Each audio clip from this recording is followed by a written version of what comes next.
सादर नमस्कार। हमारे साथ हैं एक बार फिर से अनुराग ओझा जी, जो लगातार सत्ता से, योगी से, मोदी से आंखों में आंखें डाल के सवाल पूछते हैं।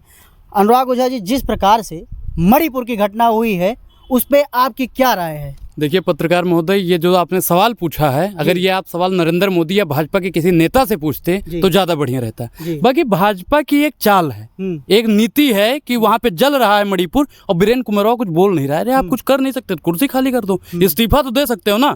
वहां पे राष्ट्रपति शासन लागू हो जाना चाहिए। फिर भी राष्ट्रपति महोदय अभी शांत बैठी है। अच्छा। पता नहीं क्या हो रहा है देश में। वो तो कह रहे हैं कि पश्चिम बंगाल में भी ऐसे हो रहा है। मैं क्या कह रहा हूँ कि जहाँ जहाँ हो रहा है, कहीं भी राजस्थान में जो दलित बेटियों के साथ में हुआ, वहाँ पे तुरंत उनको न्याय मिल गया। वहाँ पे जो 2 आरोपी थे उनको गिरफ्तार कर लिया गया। अब बताइए मणिपुर पे साहब क्यों नहीं बोल रहे हैं? मणिपुर का मां प्रधानमंत्री के मुंह से क्यों नहीं निकल रहा है? ये बात पूछता है भारत, और ऐसे दलालों पर थूकता है भारत। अच्छा, बताइए मणिपुर का मां क्यों नहीं निकल? बोले निंदा कर रहे थे कि अरे हमें उनके निंदा का अचार नहीं डालना है साहब। मणिपुर पे बताइए कि बेटी, इन्होंने क्या नारा दिया था? बेटी पढ़ाओ और बेटी बचाओ।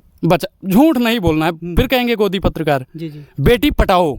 हाँ, आज क्या हो रहा है मणिपुर पर? अगर प्रधानमंत्री जी बोल नहीं रहे हैं तो सीधे तौर पर, साफ तौर पे जाहिर है कि प्रधानमंत्री जी का वो नारा साफ तौर पे आज उजागर हो रहा है। प्रधानमंत्री जी को नारा देना चाहिए, बेटी पढ़ाओ बेटी बचाओ। मणिपुर में बचाओ, राक्षसों से बचाओ, अपने सांसदों से बचाओ। लेकिन साहब क्या कह रहे हैं?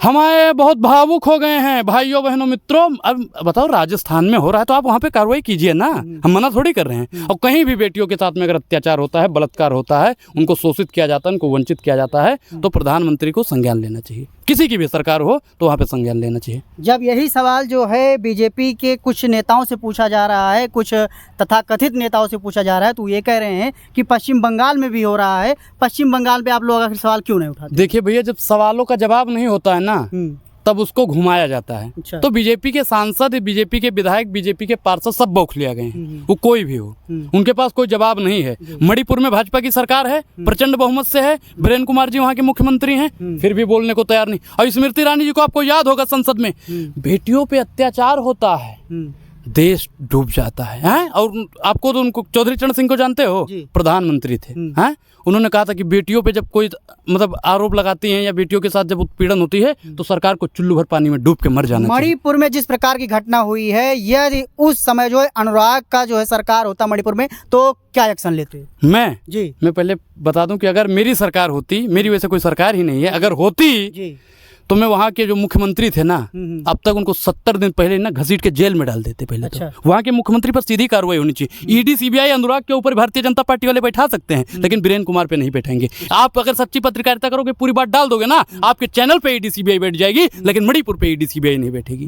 ये बेईमानी है साहब की। अच्छा, आप मुख्यमंत्री होते तो क्या कार्रवाई करते, ये बताएं। जितने भी वहाँ के आरोपी थे तथाकथित, आपने एक वीडियो भाई है, शर्मसार हम दिखा नहीं सकते हैं कि नग्नता से योनि और स्तन को अपने छिपा के लड़कियां भाग रही हैं, और फिर भी वहाँ के जो क्या बोलते हैं यार, मुंह से कुछ उटपटांग ना निकल जाए, वहाँ की शासन और प्रशासन फिर भी हाथ पे हाथ रख के बैठी हुई है। ये निकम्मापन है, ये जाहिलपन है, ये निठम्लापन है, और वहाँ की सरकार साहब बोलने को तैयार नहीं। बिहार में जिस प्रकार से हुआ है, वहाँ पे एक प्रदर्शन हो रहा था, उसमें एक बीजेपी के नेता के जो है प्रदर्शन के दौरान जो है पुलिस वालों से झड़प हुई और उनकी मौत हो गई है।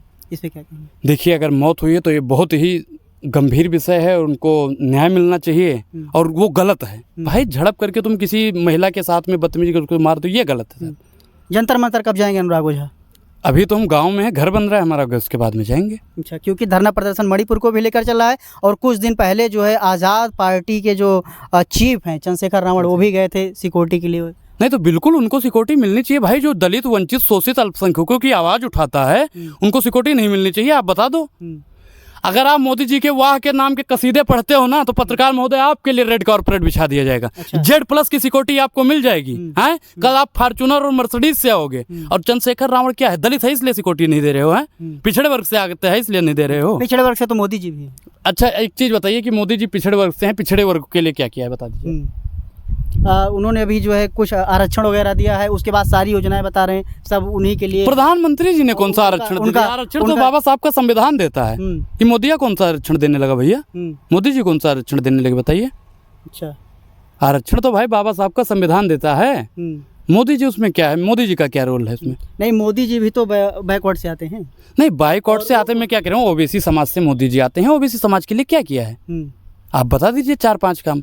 मैं कह रहा हूँ ब्राह्मणों के लिए ना किया हो, बनिया के लिए ना किया हो, क्षत्रिय के लिए ना किया हो, वैश्य के लिए किया हो, कहते हैं हमारी जो SC ST के लिए ना किया हो, ओबीसी के लिए महाराज आपने क्या योजनाएं किया? सबके लिए आती हैं, चाहे जो योजनाएं हो, राशन से लेकर के गैस सिलेंडर तक, बिजली से लेकर के और किसान सम्मान निधि तक। सबका साथ सबका विकास जी, है, जी। झूठा वो तो मोदी जी कहते हैं ना। झूठा है ना मोदी जी, आप मानते हो या नहीं मानते हो? और जो आप बता रहे हो कि ना सबका साथ सबका विकास सबकी विश्वास की बात, आप भारत माता की और देश की सौगंध खा के बताइए कि इनका नारा कितना सही है। बता दीजिए, आप भी एक पत्रकार हो जी। और पत्रकार को अगर हटा दो तो आप भी एक देश के नागरिक हो हैं और स्वतंत्र हो। आपके हाथ में पत्रकारिता है तो आप कुछ सीमाओं में बंधे हुए हो, लेकिन आपके हाथ से माइक हटा दिया जाए तो आप उन सीमाओं को लांघ के सरकार की आलोचना कर सकते हो। लेकिन आप लोग खामोश बैठे हो क्योंकि आप लोगों को IT सेल वाले कुछ प्रमोट कर देते होंगे। नहीं, हम लोगों को IT सेल वाले क्यों प्रमोट करेंगे, लेकिन अनुराग ओझा के लिए जो जाना जाता है कि अनुराग ओझा जो है लगातार उस सत्ता से ही सवाल पूछते हैं। विपक्ष में आपको कुछ कमियां नहीं दिखती? विपक्ष, अच्छा एक चीज बताइए कि जो सत्ता में बैठे हैं, वोट हमने दिया मोदी जी को और सवाल आपने वोट मोदी को दिया? बिल्कुल वोट दिया था। अच्छा, वोट दिया मोदी जी को और सवाल किससे पूछेंगे जी? अब इस हमारे बार- घर वालों ने वोट दिया मोदी जी को, सवाल किससे पूछेंगे जी? बताइए। क्या गमछा बीजेपी वाला है? इस पे भैया एक चीज देखिए, भैया कैमरा जूम कीजिए इसको, इस पे कहाँ बीजेपी लिखा हुआ है? नहीं, वैसे लग रहा है ना बीजेपी वाला है। ये बीजेपी वाला है। अच्छा एक चीज बताइए, रामचरितमानस कब लिखी? भगवान राम का जन्म कब हुआ? नहीं पता है आपको? अब वो तो त्रेता में हुआ। त्रेता में हुआ था। और जो उनका रथ था, उन पे जो ध्वज लगा था, उसका रंग केसरिया था। अच्छा, अब बताइए महाभारत कब हुई थी? वो भी आपको सतयुग में हुई है। उसमें जो अर्जुन का रथ था, उसका जो ध्वज था वो क्या था? भगवा था। हैं?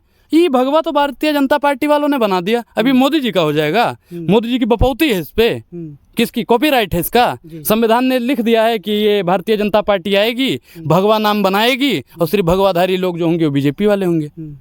अनुराग ओझा लगातार बस ये अनुराग ओझा को लोग कहते हैं कि अनुराग ओझा का एक ही काम है कि लगातार सरकार की निंदा भाई करना, बिल्कुल, निंदा मैं सरकार में कोई भी बैठा होगा, वो मोदी होगा या अमित शाह होगा या राहुल गांधी होगा। मैं कह रहा हूँ 24 में अगर राहुल गांधी की सरकार बनती है, अनुराग ओझा अकेला संसद के सामने खड़ा होकर सवाल पूछता रहेगा। अच्छा, मणिपुर से लेकर के महंगाई तक और महंगाई से लेकर के मोदी तक सब तक चर्चा हुई है और वही अंदाज देखने को मिला है कि आंखों में आंखें डाल के सत्ता से सवाल पूछेंगे। आगे जो होगा वो देखा जाएगा। तो अनुराग ओझा के बारे में और हमारे टाइम्स ऑफ अयोध्या चैनल के बारे में आप क्या सोचते हैं? इसी प्रकार की वीडियो के लिए हमारे साथ बने रहिए। सादर धन्यवाद।